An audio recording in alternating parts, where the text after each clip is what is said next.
Մեր Տեր և Ուսուցիչ Հիսուս Քրիստոսը ասում է. Երանի խաղաղարներին, որովհետև նրանք Աստծո որդիներ պիտի կոչվեն։ Մեր Տեր և Ուսուցիչ Հիսուս Քրիստոսը Ավետարանի մեկ այլ հատվածում հղում է անում Եսայու մարգարեությանը, ասելով, որ պիտի լսեք և պիտի չիմանաք, պիտի նայեք և պիտի չտեսնեք։ Եվ մեր Տեր Ուսուցիչ և Հիսուս Քրիստոսը հորդորում է ապավինել նախախնամությանը։ 2025 թվականը շատ կարևոր տարի է Հայաստանի Հանրապետության համար, որովհետև իր 34-ամյա անկախության մեջ առաջին անգամ մենք կարող ենք ասել, որ խաղաղություն է հաստատված։ Հայաստանի Հանրապետությունն իր պատմության մեջ առաջին անգամ ապրում է խաղաղության մեջ։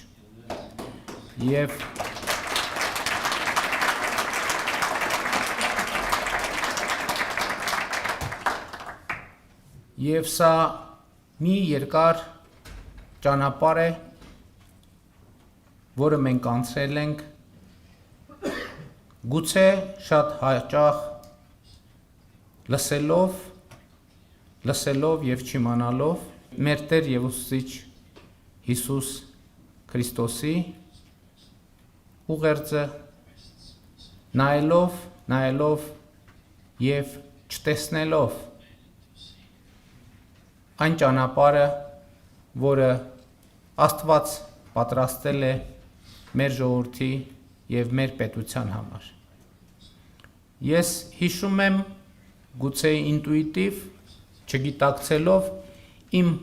նախորդ ամանորյա ուղերձներից մեկում այն ճանապարհը, որով մենք անցնում ենք, ես համեմատեցի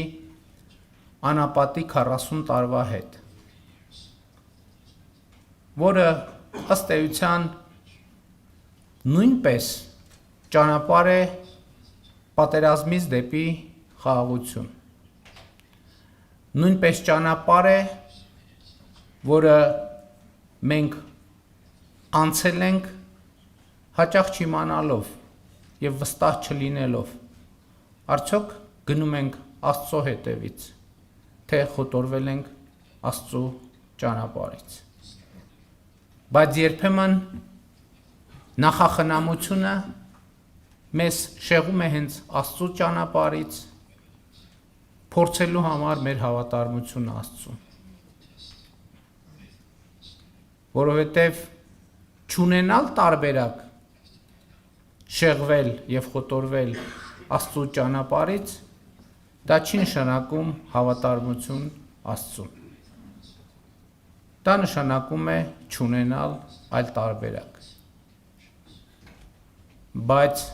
խոտորված լինել Աստծո ճանապարհից և վերադառնալ Աստծո ճանապարհին, դա է իրական հավատարմությունը Աստծո ճանապարհին, որովհետև հավատարմությունը այն չէ, երբ դու չունես տարբերակ, երբ դու չունես ընտրություն։ Հավատարմությունն այն է, երբ դու ունես տարբերակ, բայց դու ընտրում ես այն տարբերակը, որով քեզ առաջնորդում է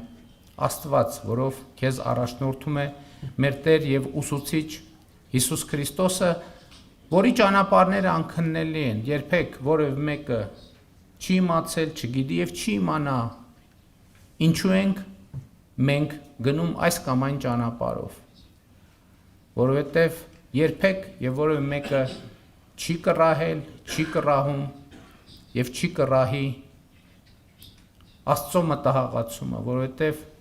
Աստծո մտահղացումը անըմբռնելի է, մանավանդ մարդու համար, որը լսում է ու չի իմանում, նայում է և չի տեսնում։ Բայց ես ուզում եմ հղում անել այս ամբիոնից հնչեցված մտքին պետության կառավարման եւ Աստվածաշնչի կապի վերաբերյալ, որովհետեւ կարծում եմ, որ այնինչ վերաբերվում է անհատին, նույնը վերաբերվում է նաեւ պետությանը։ Եվ կարծում եմ շատ էական է արձանագրել, տեսնել, կառուցել պետության կապը Աստծո հետ, որովհետև դա ինքնին նշանակում է նաև պետության քաղաքացիների կապը Աստծո հետ։ Եվ աստվածաշնչային սկզբունքները ներդնել քաղաքական գործունեության մեջ, պետական կառավարման մեջ, դա ունի շատ կարևոր եւ տեսական եւ պրակտիկ նշանակություն, որովհետեւ մենք հաճախ խոսում ենք եւ իմիջիայլոց անընդհատ քննարկում ենք եւ անընդհատ մտածում ենք ինչ լրացուցիչ մեխանիզմներ ներդնենք բարեվարկություն ապահովելու համար, որովհետեւ պետական պաշտոնյաների բարեվարկությունը թերևս բոլոր երկրներում, մի երկրում ավել, մյուս երկրում պակաս, ամենակարևոր խնդիրներից է։ Եվ իհարկե բարեվարկությունը բարեփոխումների թեմա է, բարեվարկությունը կարգավորումների, փոխզսպումների եւ հակակշիռների թեմա է, բայց հնարավոր չէ բարեվարկություն առանց Աստծո ներկայության։ Հնարավոր չէ բարեվարկություն առանց Աստծո խոսքի, որովհետև ինչ է բարեվարկության ամենապարզ բացատրությունը։ Բարեվարկության ամենապարզ բացատրությունն այն է, որ դու լինելով բացարձակապես միայնակ, պիտի ի վիճակի լինես ունենալ այնպիսի գործելակերպ եւ ապրելակերպ, ինչպես դա անում ես շատերի ներկայությամբ։ Այսինքն, երբ ոչ ոք քեզ չի տեսնում եւ չի նայում, դու շարունակես ապրել այնպես, կարծես բոլորը տեսնում են քեզ եւ նայում են քեզ։ Սա ինձ համար ընկալում է Աստծո ամենուր ներկայության, որովհետև երբ որ բոլորը քեզ տեսնում են, քեզ տեսնում է Աստված, երբ որ քեզ ոչ ոք չի տեսնում, Աստված միևնույնն է քեզ տեսնում է, եւ եթե այս ըմբռնումը չկա յուրաքանչյուր անհատի մեջ, որևէ օրենքով, որևէ կարգավորումով, որևէ պատժով, որևէ սպառնալիքով հնարավոր չէ ունենալ բարեվարկություն։ Ես սա ասում եմ ընդգծելու համար, որ այս մեր բոլորի կողմից արդեն հավանված միջոցառումը կարծում եմ շատ դիպուկ է կոչվում Հայաստանի Հանրապետության աղոթքի նախաճաշ, որովհետև այո,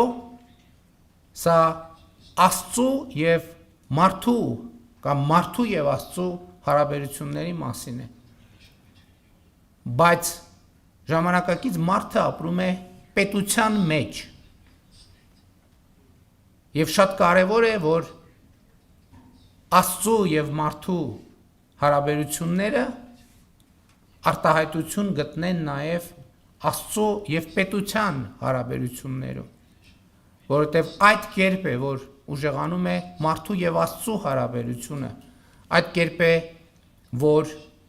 ուժեղացնում է մարդուն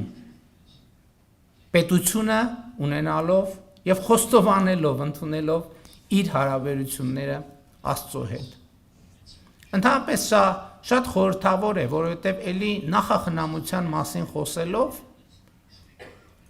ես արձանագրում եմ հետևյալը, ես իմ խոսքը սկսեցի խաղաղության մեր ճանապարհից, բայց հետաքրքիր է, որ դա տեղի ունեցավ 2025 թվականին խաղաղության հաստատումը, Եվ 2025 թվականին ես առաջին անգամ մասնակցեցի Վաշինգտոնում կայացած Միացյալ Նահանգների ազգային աղոթքի նախաճաշին։ Եվ պիտի ասեմ նաև, որ ես շատ վստահ չէի, թե արդյոք ճիշտ եմ վարվում, որ ժամանակը ծախսում եմ, այ ճանապարհը երկար է, հասկանալիորեն, եւ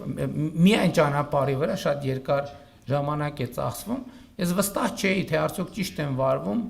ժամանակը ծախսելով գնալու մասնակցելու նախաճաշի,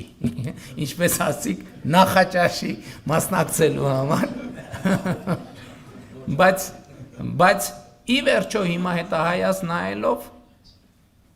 թերևս այդտեղ ինչ որ նախախնամություն կար, որովհետև հենց այդ այցը Միացյալ Նահանգների մայրաքաղաք շատ էական դեր ունեցավ հետագա քաղաքական գործընթացների եւ հենց բուն խաղաղության գործընթացի համար եւ ըստ էության խաղաղության գործընթացը հիմա երկու աղոթքի նախաճաշերի միջև տեղի ունեցած իրադարձություն է փետրվարին տեղի ունեցած աղոթքի նախաճաշի եւ նոյեմբերին տեղի ունեցած աղոթքի նախաճաշի միջև։ Եվ սա ես չեմ կարող մեկնաբանել, ես ընդամենը սա ներկայացնում եմ որպես փաստ, որպես վիճակագրություն, որը թերևս ունի գուցե ունի ինչ որ հոգևոր նշանակություն եւ իմաստ։ Եվ իմիջ այլոց շատ հետաքրքիր էր, որ Միացյալ Նահանգների աղոթքի նախաճաշում հանդես եկան ելույթ ունեցան Միացյալ Նահանգների փոխնախագահ J.D. Vance-ը, որի հետ ես հենց այցի շրջանակներում հանդիպումներ ունեցա եւ շփումներ ունեցա, հետո ելույթ ունեցավ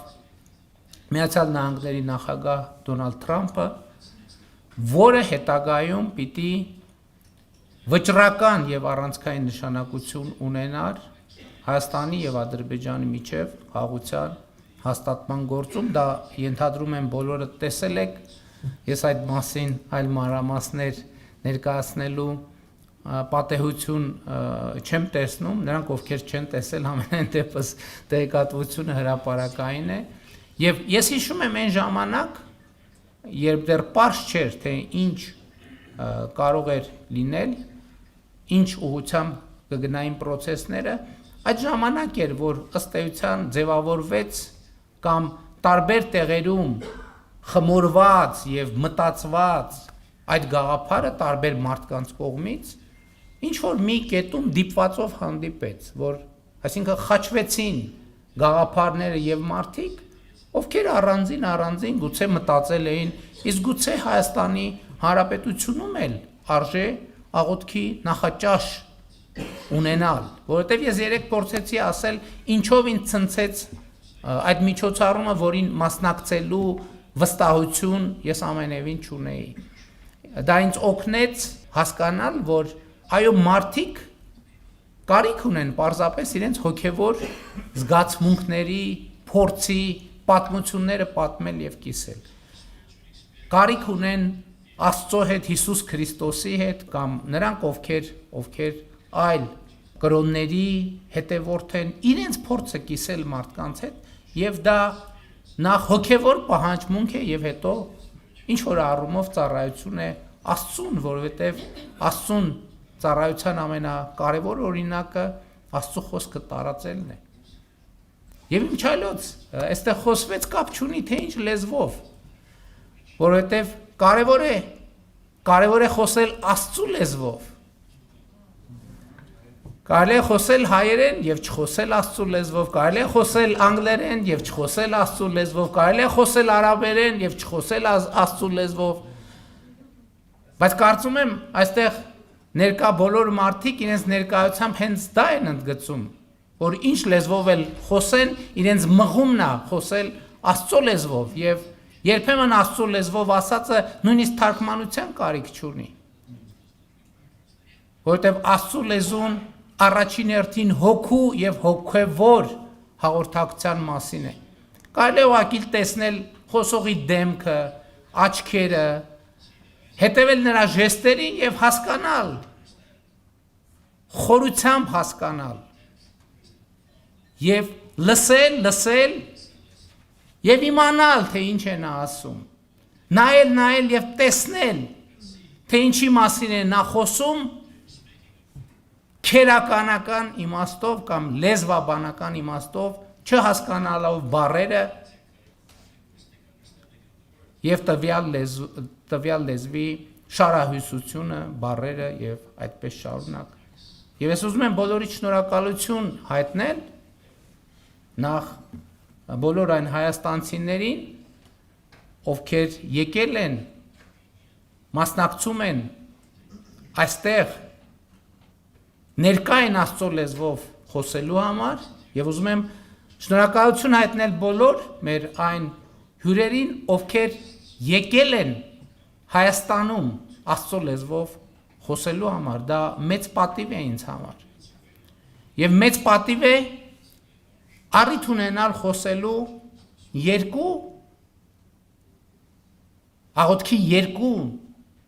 աղոթքի երկու նախաճաշերի Արանքում տեղի ունեցած այդ դարակազմիկ իրադարձության մասին եւ մտածել, որ միթե պատահականություն է, որ այդ գործում վճռական նշանակություն ունեցան այն մարդիկ, ովքեր մասնակցում էին աղոթքի փետրվարի նախաճաշին Աստծո լեզվով խոսելու համար, մարդու եւ Աստծո, մարդու եւ պետության հարաբերությունների իրենց ընկալումը կիսելու համար։ Ես խոսում եմ Միացյալ Նահանգների նախագահ Դոնալդ Թրամփի եւ Միացյալ Նահանգների փոխնախագահ Ջեյ Դի Վենսի մասին։ Եվ իսկապես ես երևի ամբողջին չէ ցավոք սրտի, որ կարողացել եմ մասնակցել, բայց երեկվա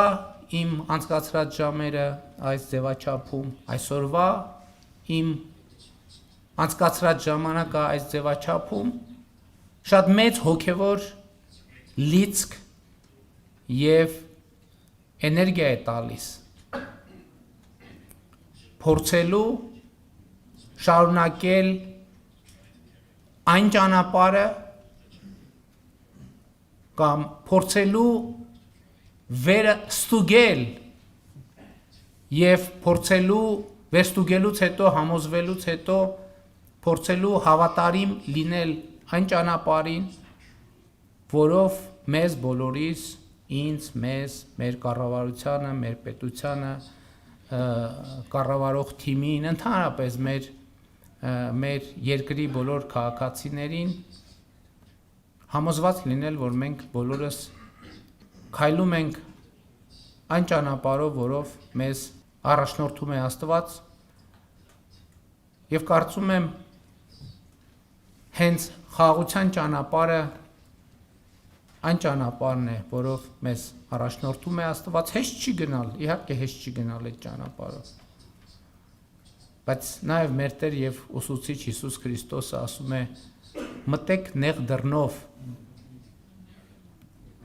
որովհետև ինչքան լայն են դռները, այդ լայն դռները տանում են դեպի գործանում, որքան նեղ է դուռը, այդ նեղ դռնով մտնելը տանում է դեպի փրկություն։ Իհարկե շատ դժվար է հավատալ, գիտեք, շատ դժվար է հավատալ դրան, բայց անքննելի են Աստծո գործերը եւ Աստծո ճանապարհները։ Եվ պիտի ուղիղ ասեմ եւ խոստովանեմ, որ շատ երկար ժամանակ մենք քայլում ենք նեղ դռնով եւ նեղ ճանապարհով եւ այս օրերին, վերջին ամիսներին ինձ առաջին անգամ համակել է այն միտքը, որ նեղ դռնով մտնելով, նեղ ճանապարհով քայլելով, մենք ի վերջո հասել ենք մի մեծ եւ լուսավոր ճանապարհի, որտեղ Աստծո առաջնորդությունը ակնհայտ է։ Եվ աղոթքի նախաճաշի կամ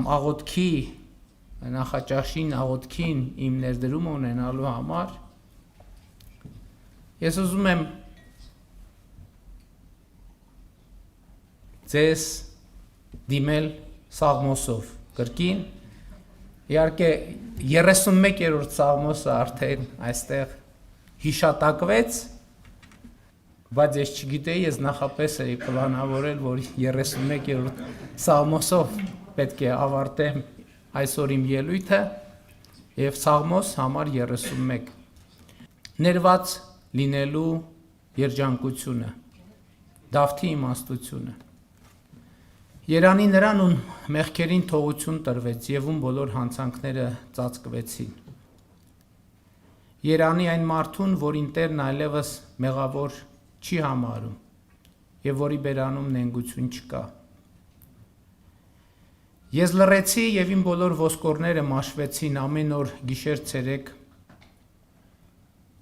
Աստծուն կանչելով։ Քո ձեռքը